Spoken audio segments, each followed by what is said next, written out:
নমস্কার বন্ধুরা, ডলি রন্ধনশালা সবাইকে স্বাগত। আজকে তোমাদের সাথে শেয়ার করব বাঁধাকপির দুর্দান্ত স্বাদের নিরামিষ একটা রেসিপি। সম্পূর্ণ ঘরোয়া পদ্ধতিতে সহজ সরলভাবে বাঁধাকপি এভাবে রান্না করলে এতটা টেস্টি হয়, তোমরা কিন্তু না বানালে বুঝতে পারবে না। তাহলে রেসিপিটা শেষ পর্যন্ত দেখার জন্য তোমাদের কাছে আমার অনুরোধ রইল। আর এই রেসিপিটা দিয়ে তোমরা গরম গরম ভাত, রুটি, পরোটা, লুচি, তাছাড়া তোমরা ফ্রাইড রাইস বা পোলাও সব কিছুর সাথেই কিন্তু খেতে পারবে। আর বন্ধুরা, আমি জানি তোমরা অনেক রকমভাবে বাঁধাকপি রান্না করে খেয়েছো, তবে আজকে আমি যেভাবে রান্নাটা করেছি এইভাবে তোমরা যদি একবার রান্না করো তাহলে কিন্তু বারবার রান্না করতে ইচ্ছে করবে। আর বাঁধাকপিটা কাটার পরে আমি খুব ভালোভাবে ধুয়ে নিয়েছি। আর বাঁধাকপিটা আমি কিন্তু একটু ভাপিয়ে রান্না করব। আর আমি বাঁধাকপিটা প্রেসার কুকারের মধ্যে দিয়ে ভাপিয়ে নেব। তোমরা চাইলে কড়াইয়ের মধ্যে দিয়েও ভাপিয়ে নিতে পারো। বাঁধাকপির মধ্যে আমি স্বাদ মতো লবণ দিয়ে এবার আমি অল্প একটু জল দিয়ে দেবো। বাঁধাকপি ভাপাতে কিন্তু সবাই জানে, তাই কিন্তু আমি আর বাঁধাকপিটা ভাপানো দেখালাম না। এদিকে বাঁধাকপিটা হতে থাক, আমি এই ফাঁকে একটা মশলা বানিয়ে নেব। তার জন্য আমি এখানে একটা মিক্সির জার নিয়ে নিয়েছি। মিক্সির জারের মধ্যে এবার আমি দিয়ে দেব 1 চামচ পোস্ত। তবে পোস্তর পরিমাণটা অবশ্যই কিন্তু নিজেদের মতো করে ব্যবহার করবে। আমি যেহেতু পোস্তর পরিমাণটা কম দিয়েছি, তার জন্য আমি এখানে 2 চামচ সাদা তিল নিয়ে নিয়েছি। পোস্তর সাথে আমি সাদা তিলটা দিয়ে দিলাম। এবার আমি পোস্ত আর তিলটাকে মিক্সির মধ্যে প্রথমে আমি শুকনো অবস্থাতে খুব ভালোভাবে পেস্ট করে নেব। যেহেতু পোস্ত আর তিলের পরিমাণ কম, তাই শুকনো অবস্থাতে এভাবে পেস্ট করে নিলে জল দিয়ে পেস্ট করার পরে খুব সুন্দরভাবে মসৃণ হয়ে পেস্ট হয়ে যাবে। আমি অল্প পরিমাণ জল দিয়ে দিলাম। তিল আর পোস্ত দেখো আমি একসাথে খুব ভালোভাবে পেস্ট করে নিয়েছি। এবার আমি এটাকে একটা সাইডে রেখে দেব। এদিকে বাঁধাকপিটাও খুব ভালোভাবে ভাপিয়ে নিয়েছি। আর প্রেসার কুকারের মধ্যে আমি একটা সিটি দিয়ে বাঁধাকপিটা ভাপিয়ে নিয়েছি। তাহলে চলো রান্নাটা আমি কিভাবে করেছি এবার সেটা দেখে নেওয়া যাক। প্রথমে আমি এই রান্নার জন্য কড়াইয়ের মধ্যে প্রয়োজন মতো সর্ষের তেল দিয়ে দিলাম। তেলটা আমি প্রথমে খুব ভালোভাবে গরম করে নিয়ে এবার আমি তেলের মধ্যে ফোড়নে দিয়ে দেব প্রথমে অল্প একটু গোটা জিরে। আর সাথেই আমি এখানে দিয়ে দেব একটা শুকনো লঙ্কা।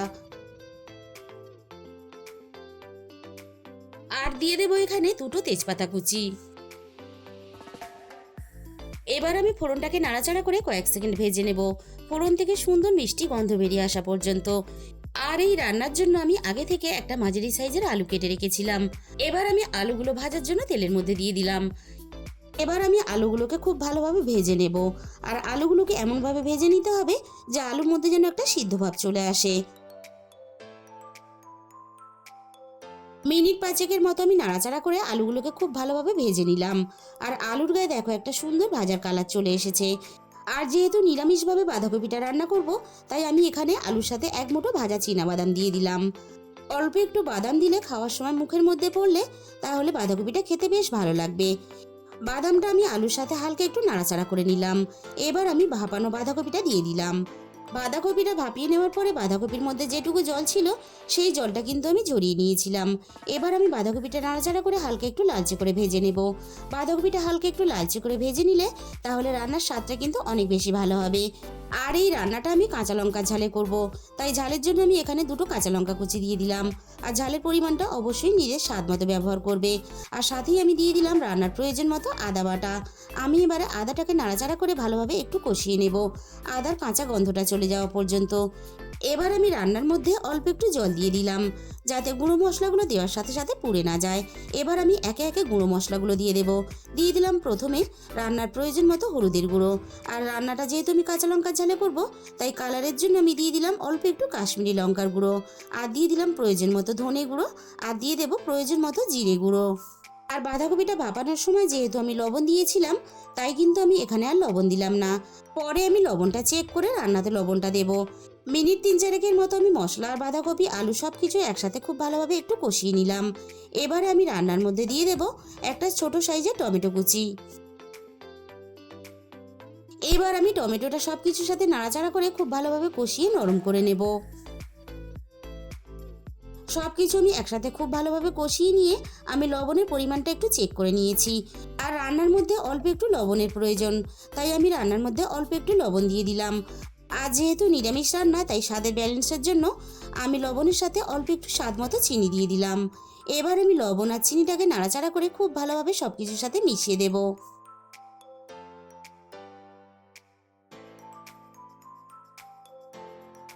লবণ আর চিনিটা খুব ভালোভাবে মিশিয়ে দিয়ে এবার আমি পেস্ট করে রাখা তিল আর পোস্তটাকে দিয়ে দেব।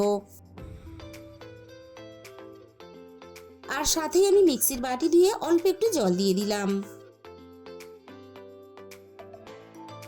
এবার আমি তিল আর পোস্তটাকে সবকিছুর সাথে নাড়াচাড়া করে খুব ভালোভাবে মিশিয়ে দেব আর মিনিট খানেকের মতো হালকা করে একটু কষিয়ে নেব।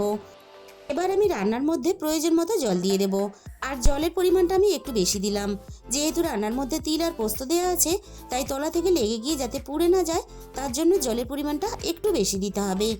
সব কিছু আমি একসাথে খুব ভালোভাবে নাড়াচাড়া করে মিশিয়ে দিলাম। আর সব কিছু যাতে খুব ভালোভাবে সিদ্ধ হয়ে যায় তার জন্য আমি কিছুক্ষণের জন্য ঢাকা দিয়ে দিলাম। রান্নাটা আমি মিনিট 10-15 মতো খুব ভালোভাবে করে নিয়েছি। আমি আবারও একটু নাড়াচাড়া করে দিলাম আর রান্নাটা কিন্তু আমাদের প্রায় রেডি হয়ে এসেছে। সব শেষে আমি অল্প একটু গরম মশলার গুঁড়ো দিয়ে দিলাম। আর বন্ধুরা, তোমরা একদিন হলেও এইভাবে তিল পোস্ত দিয়ে বাঁধাকপি রান্না করে খেয়ে দেখো। আর এইভাবে রান্না করলে বাড়ির ছোট থেকে বড় সবাই খেতে পছন্দ করবে। তাহলে বন্ধুরা, আজকের এই রেসিপিটা ভালো লাগলে ভিডিওতে একটা লাইক করে দিও আর নিজেদের বন্ধুদের মধ্যে শেয়ার করে দিও। কমেন্টের মাধ্যমে জানিও তোমাদের কেমন লাগলো। আর যে সমস্ত নতুন বন্ধুরা এখনও পর্যন্ত আমার চ্যানেলটাকে সাবস্ক্রাইব করনি, এরকম নতুন নতুন ঘরোয়া রেসিপি পেতে আমার চ্যানেলটাকে সাবস্ক্রাইব করে আমার পাশে থাকার অনুরোধ রইল। আর তোমাদের মূল্যবান সময় দিয়ে আমার এই রেসিপিটা এতক্ষণ সময় ধরে দেখার জন্য তোমাদের সবাইকে অসংখ্য ধন্যবাদ। আজকে তাহলে এই পর্যন্ত।